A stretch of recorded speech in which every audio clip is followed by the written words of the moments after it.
সকলকে আন্তরিকভাবে ধন্যবাদ জানাই। আজকে খেলায় একটা খেলা যখন পরিচালনা করা হয়, খেলায় অনেক ভুল ত্রুটি হয়। সবাই যেহেতু আমাদের এলাকার পাড়া প্রতিবেশী সবাই যারা এই টিমগুলো নিয়ে আমি আট দলের সবাই অনেক দূরে কাছাকাছি এক পর্যায়ে দেখা যাচ্ছে যে আমাদের একসাথে চলাফেরা ভাই বন্ধু।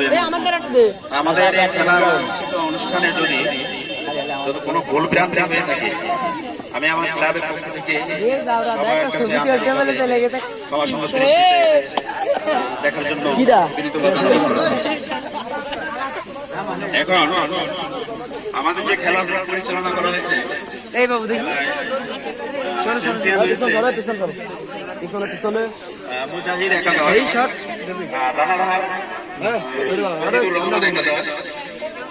আমরা এখন প্রধান অতিথির কিছু আলোচনার ফলে আমরা আমাদের পুরস্কার বিতরণে শুরু করব। আর এই বলে আমার বক্তব্য শেষ করছি।